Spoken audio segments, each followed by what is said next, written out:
가십니까? Where are you going? 요한복음 14장 1절에서 6절에 나타난 메시지입니다. 요즘에 저희 집사람하고 코스트코 같은 대형 식품점에 가보면 식료품 값이 많이 올라 있는 것을 피부로 느낍니다. 각종 생활용품 가격이 많이 상승했습니다. 이렇게 가격이 상승하게 되면 서민들은 먹고 입고 사는 기본 생활이 힘들어집니다. 표정이 어두워집니다. 제가 가끔 중고등학교를 방문할 일이 있어서 학교에 가보면 경찰들이 건물 입구와 복도에 서 있는 것을 보게 됩니다. 학교에서의 범죄도 증가하는 상황이라 마음이 참 무겁습니다. 대형 상점에서의 도둑 사건과 심지어 총을 난사하여 여러 명이 사망하는 사건은 우리의 마음을 두렵게 하고 있습니다. 매일마다 톱 뉴스로 보도되는 유명 정치인들의 부정과 부패, 한국, 미국 다 비슷해요. 유명 정치인들의 부정과 부패는 서민들의 마음을 실망케 합니다. 이렇게 낙심하고 실망하며 마음의 질병이 많은 시대에 우리는 어떻게 살아야 합니까? 2000년 전에 예수님은 사랑하는 제자들을 향해서 이렇게 말씀하셨습니다. 너희는 마음에 근심하지 말라. 하나님을 믿으니 또 나를 믿으라. 14장 1절이죠. 너희는 마음에 근심하지 말라. 하나님을 믿으니 또 나를 믿으라. 라고 선언하셨습니다. 배경은 이렇습니다. 3년 동안 동고동락한 제자들을 향해서 주님께서 이렇게 말씀하십니다. 13장 21절에서 너희 중에 하나가 나를 팔리라. 나를 팔아 넘길 것이니라.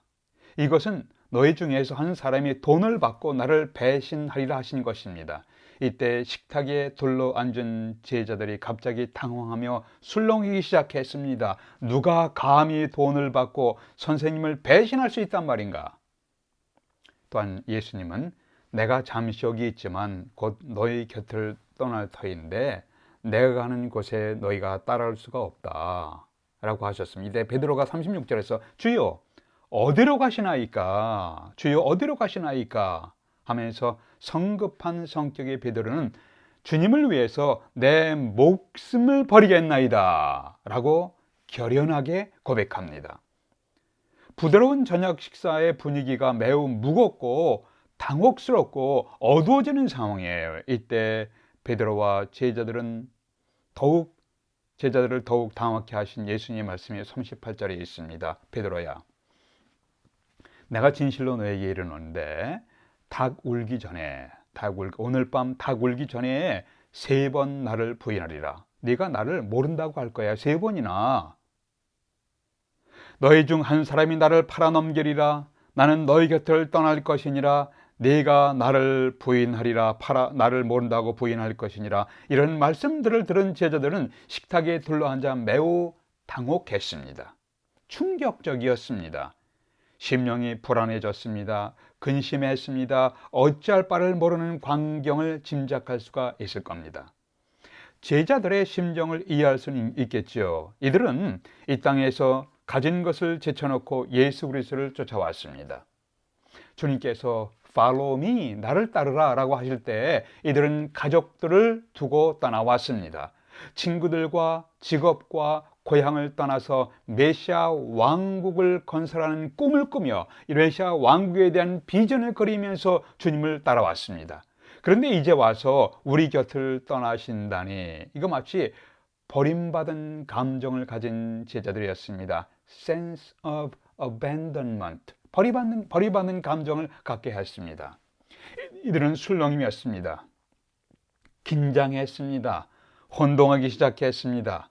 우리의 삶에도 예상치 못하게 당하는 일로 인하여서 우리의 삶이 혼동할 때가 있습니다. 당혹할 때가 있었습니다. 믿었던 사람이 갑자기 떠나버린 후에 남은 버림받은 감정을 어떻게 처리할 것인가? 우리의 삶을 송두리째 뒤흔들어 놓는 사건, 사고를 당했을 때 우리는 어떻게 해야 합니까? 이때 주님이 하신 유명한 말씀이 요한복음 14장 6절입니다. 예수께서 이르시되 내가 곧 길이요 진리요 생명이니 나로 말미암지 않고는 아버지께로 올 자가 없느니라. 오늘날 우리에게 어떤 의미가 있는가요? 이것이 오늘 메시지의 초점입니다. 첫 번째, 예수님은 우리가 믿고 따라가야 할 길이십니다. 우리가 믿고 따라가야 할 길이 되십니다. 6절에서 예수께서 이르시되 내가 곧 길이요. 주님이 제자들에게 내가 어디로 가는지 그 길을 너희가 알 수 있느니라 라고 하니까 이렇게 말씀하셨는데, 내가 너에게 반복해서 말한 것처럼, 거듭 말한 것처럼 나는 십자가의 죽음을 통해서 하늘 아버지께로 돌아갈 것이니라.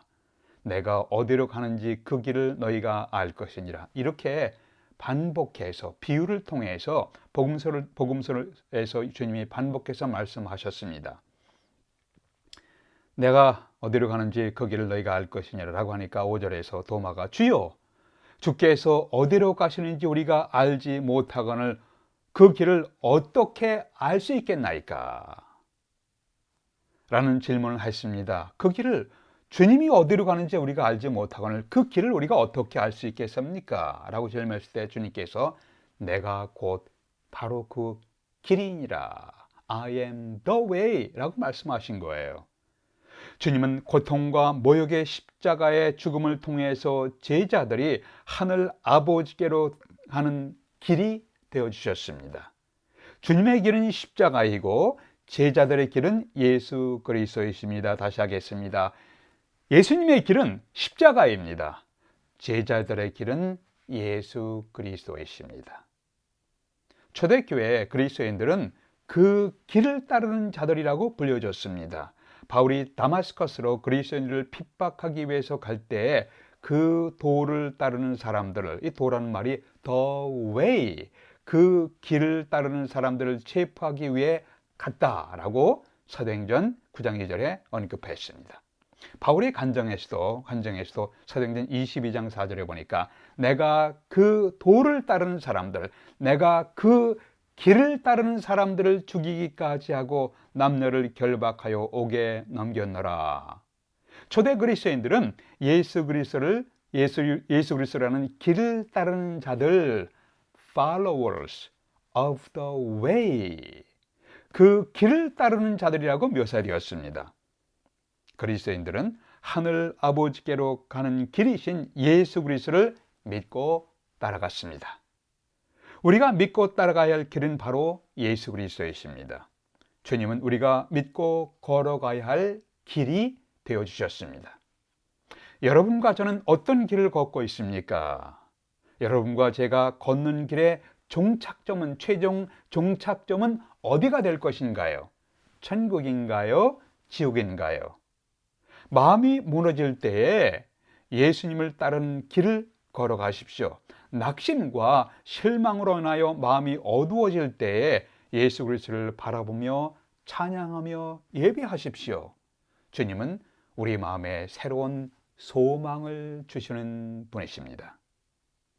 두 번째, 주님은 우리가 믿고 배워야 할 진리이십니다. 진리.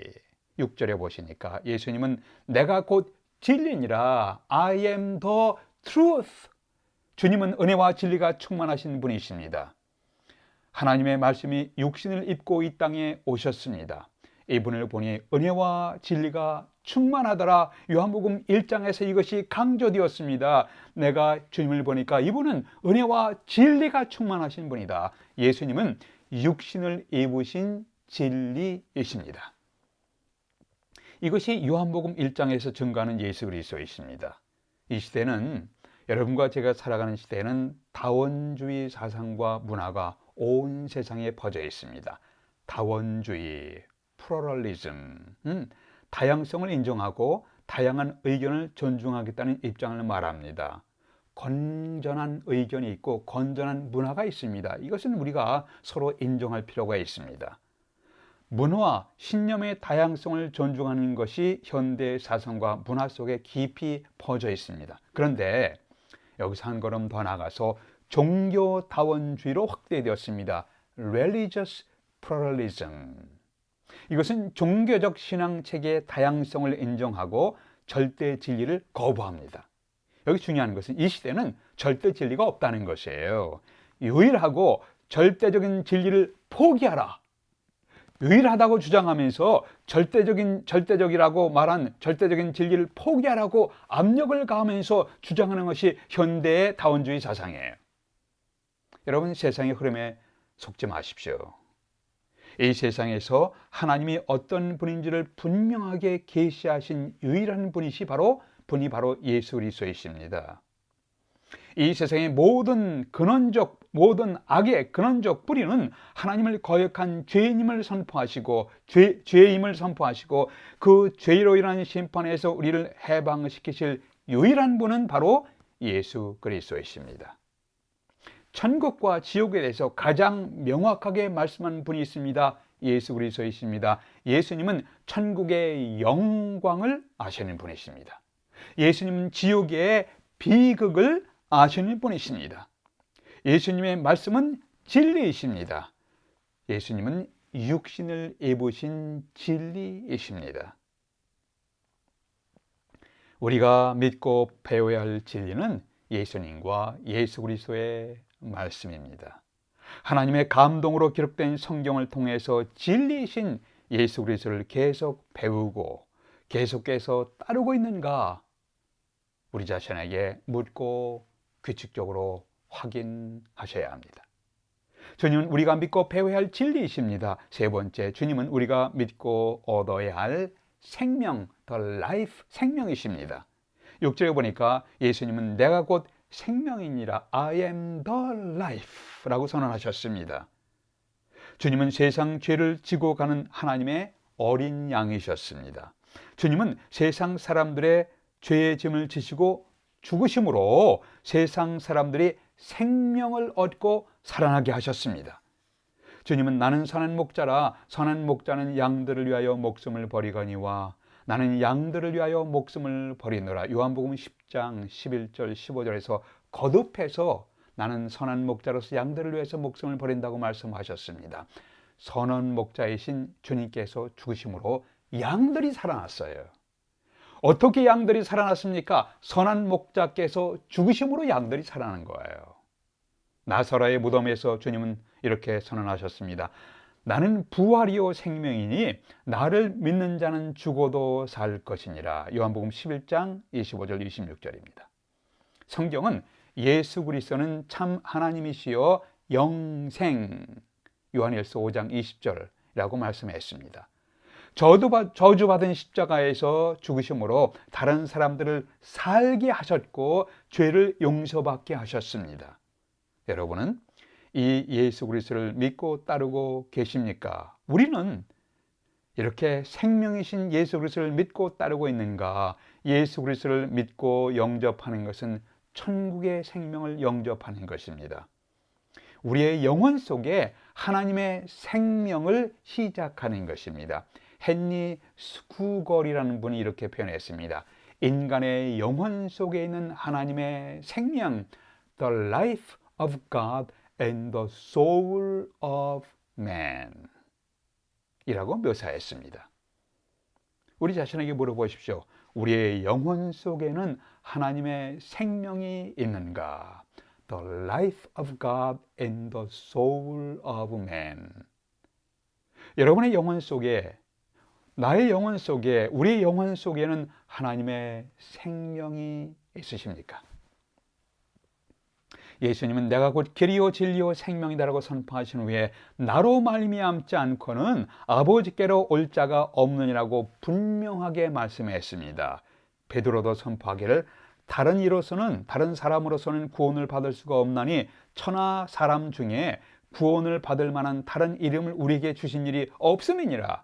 사도행전 4장 12절이에요.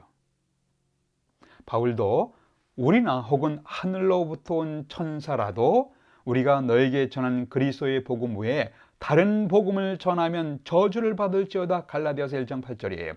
예수 그리스도의 복음 이외에 다른 복음을 전하면 저주를 받을지어다. 와, 강력하게 말씀하신 거예요.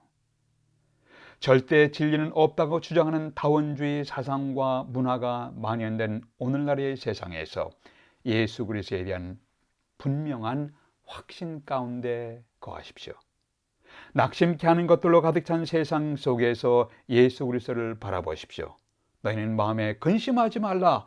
하나님을 믿으니 또 나를 믿으라고 선언하신 예수 그리스도를 예배하십시오. 찬양하십시오. 주님이 우리의 마음을 위로하시며 치료하실 것입니다. 기도하겠습니다. 아버지 하나님, 수천 년간 신실한 신앙인들이 고백한 예수님에 대한 신앙이 예수님께 대한 신앙 고백이 변두리로 밀려나는 시대에 저희들이 살고 있습니다.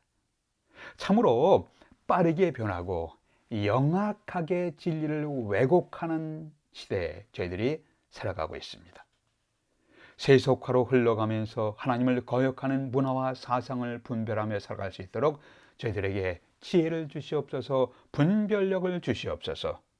우리 자신을 돌아볼 뿐더러 우리의 자식들, 우리의 형제들, 우리의 가족들, 우리의 이웃들의 모습, 그들을 보면서 그들을 가슴에 품고 기도하면서 저희들을 불쌍히 여겨 주시옵소서. 하나님을 거역하는 사상과 문화 속에서 너무 낙심하지 아니하도록 저희들에게 용기를 주시옵소서, 은혜를 베풀어 주시옵소서. 우리 주 예수 그리스도의 이름으로 기도하옵나이다.